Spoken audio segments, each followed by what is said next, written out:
ಉತ್ತರ ಮತ್ತು ಕಲ್ಯಾಣ ಕರ್ನಾಟಕದ ತೀವ್ರ ಬರಪೀಡಿತ ರೈತರಿಗೆ ಪ್ರತಿ ಎಕರೆಗೆ 50,000 ಪರಿಹಾರ ನೀಡುವಂತೆ ಬಿವೈ ವಿಜಯೇಂದ್ರ ಆಗ್ರಹವನ್ನು ವ್ಯಕ್ತಪಡಿಸಿದ್ದಾರೆ. ಬೀದರ್, ಕರ್ನಾಟಕ, ಉತ್ತರ ಮತ್ತು ಕಲ್ಯಾಣ ಕರ್ನಾಟಕದ ಬರಪೀಡಿತ ರೈತರ ಬಗ್ಗೆ ರಾಜ್ಯ ಕಾಂಗ್ರೆಸ್ ಸರ್ಕಾರ ತೋರುತ್ತಿರುವ ತೀವ್ರ ನಿರ್ಲಕ್ಷ್ಯವನ್ನು ಬಿಜೆಪಿ ರಾಜ್ಯ ಅಧ್ಯಕ್ಷ ಬಿವೈ ವಿಜಯೇಂದ್ರ ಅವರು ಕಟುವಾಗಿ ಟೀಕಿಸಿದ್ದಾರೆ.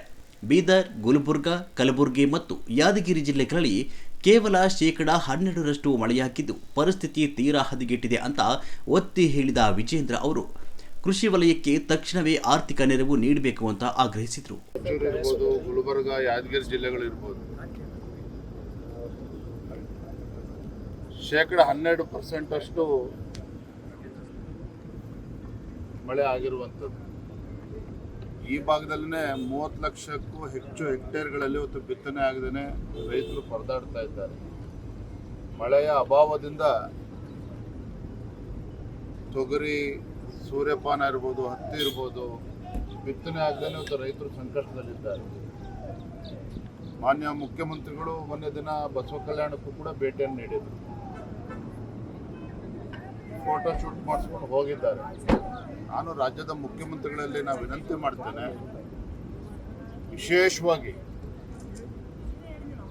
ಉತ್ತರ ಕರ್ನಾಟಕದ ರೈತರು, ಕಲ್ಯಾಣ ಕರ್ನಾಟಕದ ರೈತರು ಸಂಕಷ್ಟದಲ್ಲಿರುವಂಥ ಸಂದರ್ಭದಲ್ಲಿ ಕನಿಷ್ಠ 50,000 ರೂಪಾಯಿ ಒಂದು ಎಕರೆಗೆ ಪರಿಹಾರವನ್ನು ನೀಡಬೇಕಾಗ್ತದೆ. ಈ ನಿಟ್ಟಿನಲ್ಲಿ ರಾಜ್ಯ ಸರ್ಕಾರ ತಲೆ ಕೆಡಿಸ್ಕೋಬೇಕು. ರೈತರ ಒಂದು ಸಮಸ್ಯೆಗೆ ಸ್ಪಂದನೆ ಮಾಡುವಂಥ ಕೆಲಸ ಮಾಡಬೇಕು ಅಂತೇಳಿ ನಾನು ಆಗ್ರಹ ಪಡಿಸ್ತೇನೆ.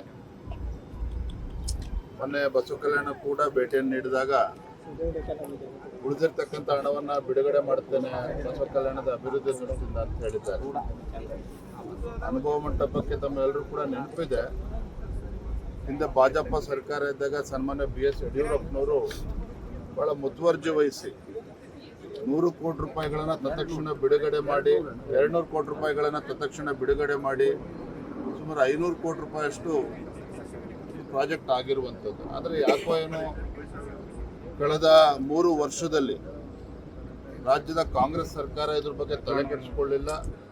ಈ ಭಾಗದ ಜನರು ಒತ್ತಾಯ ಮಾಡಿದಾಗಲೂ ಕೂಡ ಅದ್ರ ಬಗ್ಗೆ ಏನು ಚಕಾರವೂ ಕೂಡ ಎತ್ತಿಲ್ಲ. ಈಗ ಮಾನ್ಯ ಮುಖ್ಯಮಂತ್ರಿಗಳು ಅದ್ರ ಬಗ್ಗೆ ಚರ್ಚೆ ಮಾಡಿದ್ದಾರೆ.